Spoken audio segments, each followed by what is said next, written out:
एक बड़ी सुंदर सा प्रसंग शिव महापुराण में श्रवण करने को मिलता है। एक बार भगवान देवादिदेव महादेव के 10 माँ विद्या के साथ में माता पार्वती जी के साथ में भगवान शंकर के 10 अवतार हैं।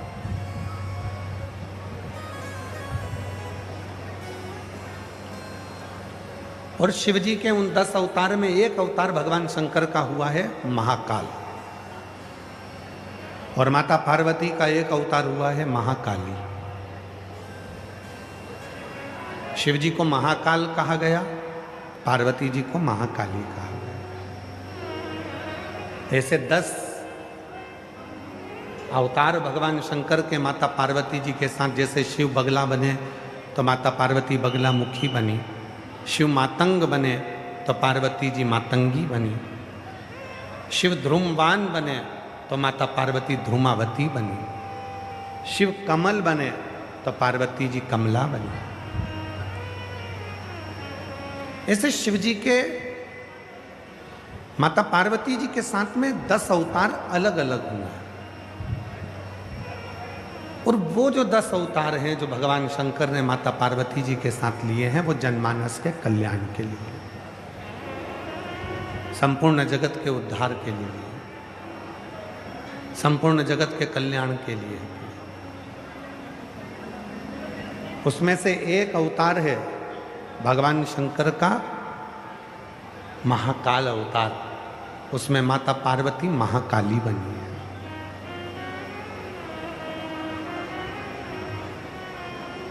अब पार्वती जी जब महाकाली बन गई तो भगवान शंकर महाकाल के रूप में जब प्रकट हो गए, तो भगवान शंकर का जो महाकाल का स्वरूप था,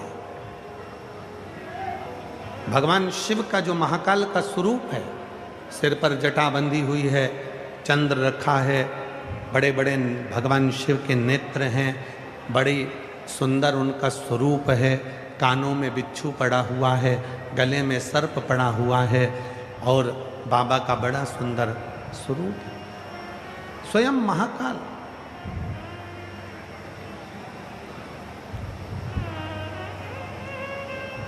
और उसी स्वरूप के साथ में अगर प्रकट हुई तो माता महाकाली, महाकाली प्रकट हो गई। अब भगवान शंकर तो जनमानस के कल्याण के लिए रूप धर कर आ गए। इतने में शंकर भगवान ने पार्वती जी से कहा, पार्वती तू महाकाली बन गई, तू महाकाली बन गई। अब पार्वती,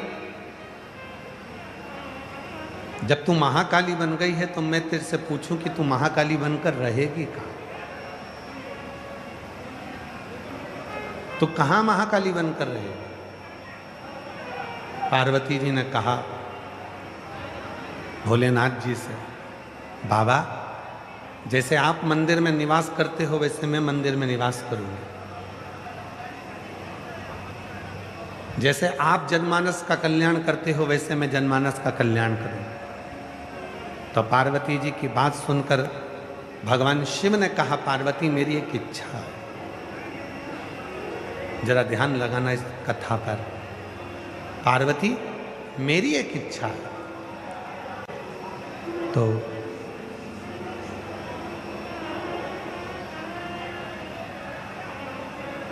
पार्वती मेरी एक इच्छा है,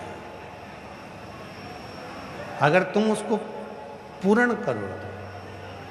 पार्वती जी ने कहा बोलिए आपकी क्या इच्छा है? शिव जी कहते हैं, पार्वती तू मंदिर में रहे मना नहीं है, तू मंदिर में निवास कर मना नहीं है, तू मंदिर में जाकर विराजमान हो जा महाकाली बनकर मना नहीं है। पर पार्वती मेरा एक मन है कि संपूर्ण जगत में जितनी नारियां हैं, संपूर्ण जगत में जितनी स्त्रियां हैं, उन स्त्रियों के भीतर भी तू महाकाली बनकर विराजमान हो जा। उनके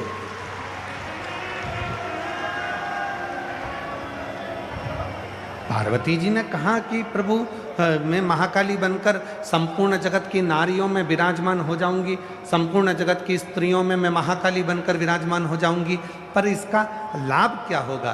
तब भगवान देवादिदेव महादेव ने कहा, पार्वती जब संपूर्ण जगत की नारियां अपने घर में रहेंगी, दुख आएगा उसको निगल जाएंगी, तकलीफ आएगी उसको निगल जाएंगी। अपने पति पर, अपने पुत्र पर, अपने पिता पर, अपने भाई पर जब कष्ट आएगा तो तू उनके भीतर विराजमान होकर उनके दुखों को तू निगल जाएगा। शिव तत्व कहता है, माँ पार्वती जी ने उसी दिन भगवान शंकर को वचन दे दिया। माता पार्वती जी ने भगवान शंकर को उसी दिन वचन दे दिया